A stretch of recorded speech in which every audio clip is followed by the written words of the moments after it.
Selamat pagi anak-anak, apa kabar hari ini? Ya, baik.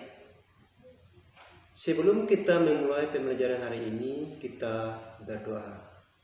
Berdoa mulai. Berdoa selesai. Anak-anak, siapa yang tidak hadir hari ini? Ya, semuanya hadir ya. Baik. Anak-anak, coba perhatikan gambar berikut.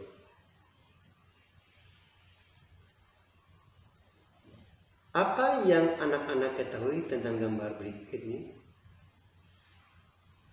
Dan apa penyebabnya?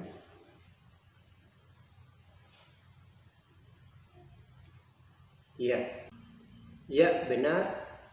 Itu adalah gambar suatu sungai yang tercemar, di mana di dalam sungai tersebut terdapat banyak sekali sampah yang berserakan. Sampah-sampah itu dibuang oleh manusia secara sembarang. Anak-anak, dari gambar tadi mengantarkan kita pada pembelajaran hari ini, yaitu tentang pencemaran lingkungan, khususnya pencemaran air.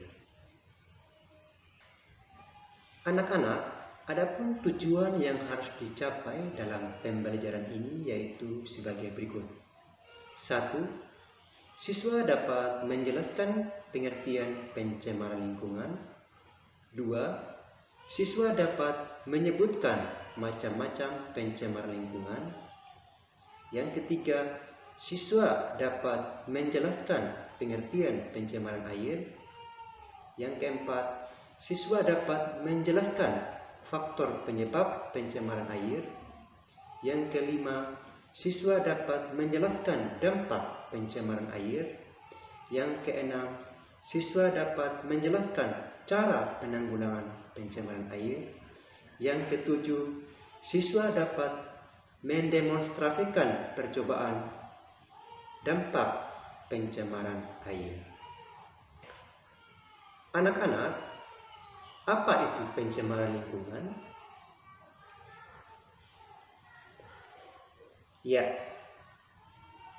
pencemaran lingkungan adalah masuknya makhluk hidup, zat, energi, dan atau komponen lain ke dalam lingkungan hidup oleh kegiatan manusia sehingga kualitasnya turun sampai ke tingkat tertentu yang menyebabkan lingkungan hidup tidak dapat berfungsi sesuai dengan peruntukannya.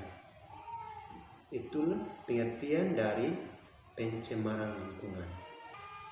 Adapun macam-macam pencemaran lingkungan yaitu sebagai berikut. Ada pencemaran air, pencemaran udara, dan pencemaran tanah. Pencemaran air adalah masuknya makhluk hidup, zat, energi, atau komponen lainnya ke dalam air. Akibatnya, kualitas air turun sampai ke tingkat tertentu yang menyebabkan air tidak berfungsi sesuai dengan peruntukannya. Nah, itu adalah pengertian dari pencemaran air.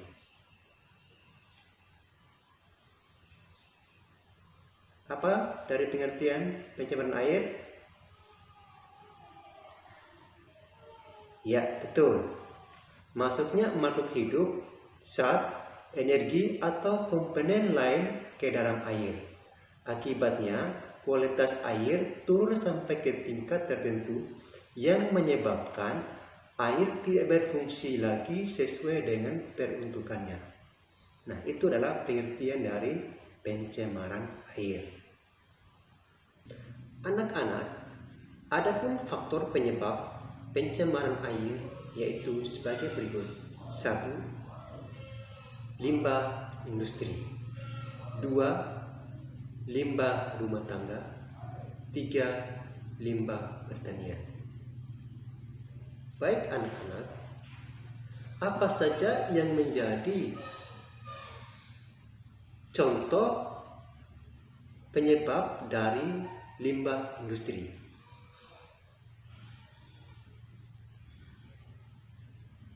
Ya, betul.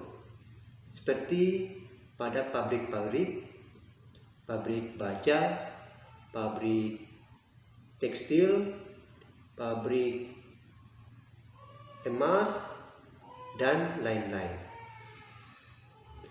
Lalu bagaimana dengan contoh limbah rumah tangga? Ya, benar. Limbah rumah tangga juga berupa sampah-sampah dalam rumah tangga, seperti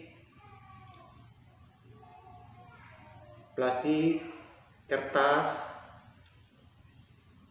dan sisa-sisa makanan, sayuran, buah-buahan, dan lain-lain. Itu limbah yang berasal dari rumah tangga. Lalu, apa saja yang menjadi limbah dari pertanian?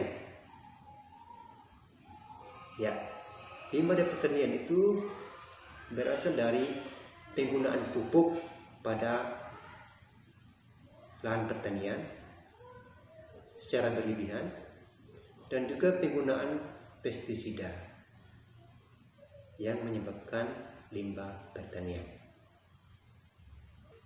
Anak-anak, adapun dampak dari pencemaran air, yaitu penurunan kualitas lingkungan. Berikut gangguan kesehatan. Ada pemekatan hayati, merusak ekosistem air. Itu adalah dampak dari pencemaran air. Anak-anak, bagaimana cara penanggulangan pencemaran air?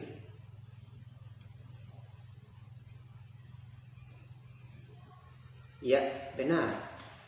Adapun cara yang dapat dilakukan untuk menanggulangi pencemaran air, yaitu pembuatan kolam stabilisasi, instalasi pengelolaan air limbah atau IPA, pengelolaan ekskret, melakukan pengelolaan limbah dengan benar, menggunakan bahan-bahan yang ramah lingkungan, tidak membuang sampah di sungai dan sumber air lainnya, menggunakan deterjen yang ramah lingkungan, dan melakukan upaya pembersihan sumber air.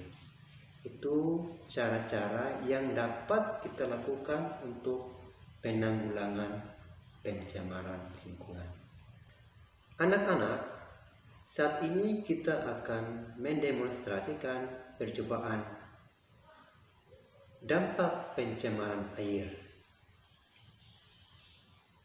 Adapun tujuan dari percobaan ini yaitu untuk mengetahui dampak pencemaran lingkungan, terutama pencemaran air, bagi lingkungan dan ekosistem, dan untuk mengetahui pengaruh sampel air limbah terhadap perkecambahan kacang hijau. Adapun alat dan bahannya yaitu sebagai berikut. Ada air mineral, ada air deterjen, ada air cuka, ada air yang dicampuri oli, ada kacang hijau, ada kapas, dan ada sendok. Adapun langkah kerja dalam percobaan ini yaitu pertama, kita sediakan dulu 4 buah wadah. Di sini saya sudah siapkan wadah. Ada wadah untuk air mineral atau air murni, ada wadah yang untuk air deterjen, air cuka, dan air oli.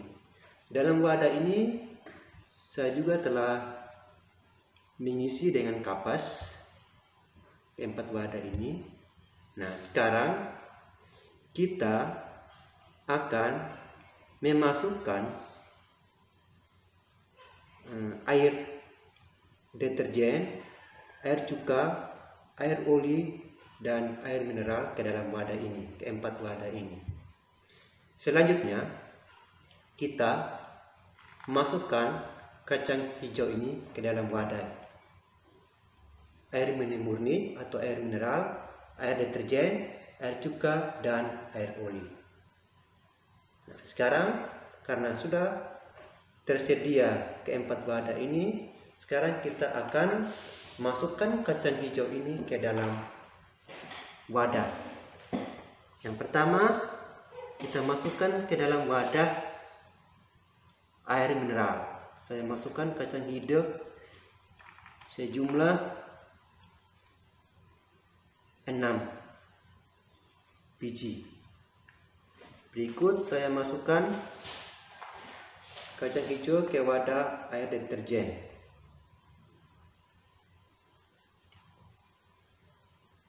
Berikut saya masukkan kacang hijau ke wadah cuka, air cuka. Dan berikut saya masukkan kacang hijau ke wadah air oli. Ya. Selanjutnya kita masukkan air tersebut ke dalam wadah ini. Ya, sekarang saya masukkan pertama air mineral ke wadahnya. Saya menggunakan sendok. Ya. Jadi baik anak-anak, keempat wadah ini telah diisi air deterjen, air cuka, dan air oli.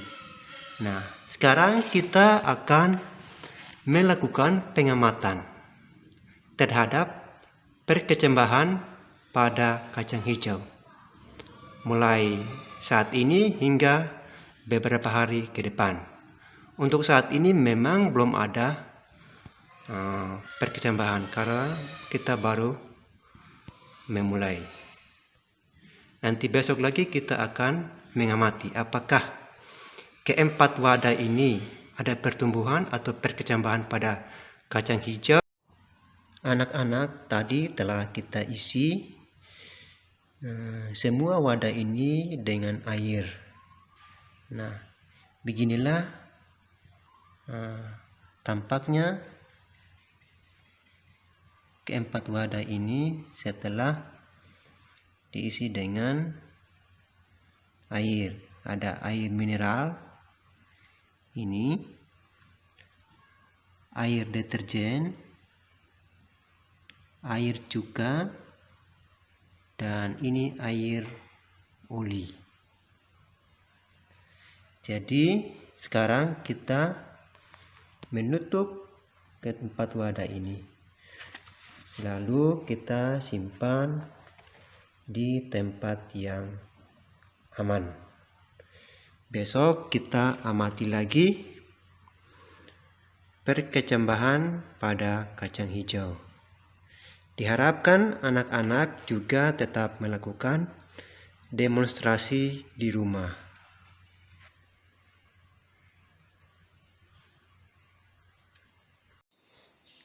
Selamat pagi anak-anak. Sekarang kita akan mengamati perkecambahan kacang hijau pada hari yang pertama. Ya, kita amati. Kita buka penutupnya. Ini kacang hijau yang berada pada air murni, air deterjen, air cuka, dan air oli. Sekarang kita amati apakah kacang hijau ini mengalami perkecambahan atau tidak. Ya, pada wadah air mineral atau air murni, kacang hijau mengalami perkecambahan. Ya, pada wadah deterjen, air hijau belum atau tidak mengalami perkecambahan. pada wadah air cuka juga belum atau tidak. Pada wadah air oli tidak mengalami perkecambahan. Ini pada hari yang pertama. Nanti kita amati lagi pada hari yang kedua. Apakah pada wadah deterjen kacang hijau mengalami perkecambahan atau tidak, dan juga pada air cuka dan air oli. Pada hari pertama terjadi perkecambahan pada air mineral. Ya, kita lihat ini sudah terjadi perkecambahan. Nanti besok lagi kita amati pada ketiga wadah ini, yaitu air deterjen, air cuka, dan air oli. Bagaimana dengan percobaan anak-anak di rumah? Apakah sama dengan percobaan seperti ini? Ya. Tetap diamati setiap hari, apakah kacang hijau ini mengalami perkecambahan atau tidak pada air deterjen, air cuka, maupun air oli. Sekarang kita akan melakukan pengamatan pada hari yang kedua tentang perkecambahan kacang hijau. Mari kita amati.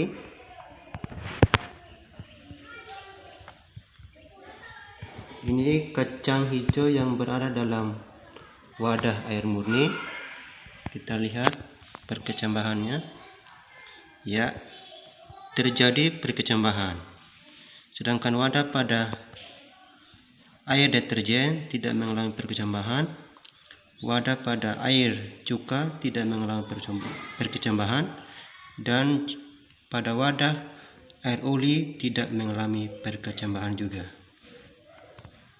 Ini keadaan pada hari yang kedua.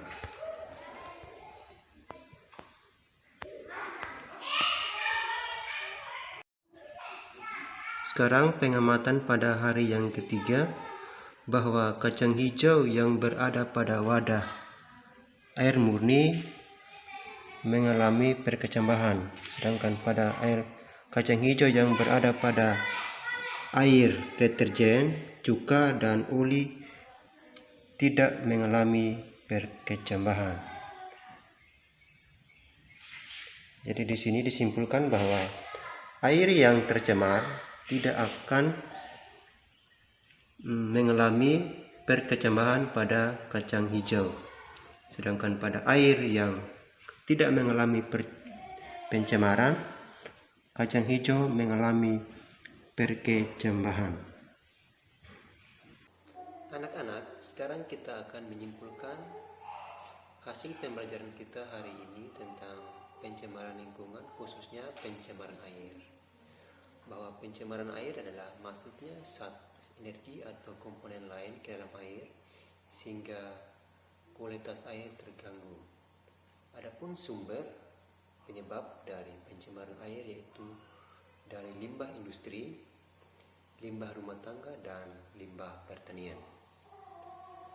Sumber pencemaran ini mempunyai dampak dalam kehidupan makhluk hidup, yaitu mengalami penurunan kualitas lingkungan, gangguan kesehatan, pemekatan hayati, mengganggu keindahan wilayah, dan mempercepat proses kerusakan benda. Oleh karena itu, kita harus tetap menanggulangi pencemaran air ini dengan cara pembuatan kolam stabilisasi, instalasi pengelolaan limbah, air limbah atau IPAL, pengelolaan ekskreta, melakukan pengolahan limbah dengan benar, menggunakan bahan-bahan yang ramah lingkungan, tidak membuang sampah di sungai, danau, waduk, dan sumber mata air lainnya, menggunakan deterjen yang ramah lingkungan, dan juga kita rutin melakukan upaya pembersihan sumber mata air. Dari demonstrasi percobaan tentang perkecambahan kacang hijau yang dilakukan, itu bahwa kacang hijau yang diisi dalam wadah yang mengandung air mineral atau air murni mengalami perkecambahan, sedangkan kacang hijau yang diisi pada wadah yang mengandung air cuka, air deterjen dan oli tidak mengalami perkecambahan. Nah, itulah dampak dari pencemaran air yang mengandung deterjen, air cuka, dan air oli tidak mengalami perkecambahan pada kacang hijau. Jadi baik anak-anak, sebelum kita mengakhiri pertemuan hari ini, ada tugas yang harus dikerjakan. Ya, yang dikerjakan. Sebelum kita mengakhirinya, kita menutup dengan doa. Kita berdoa. Ya, berdoa selesai. Ya, selamat siang.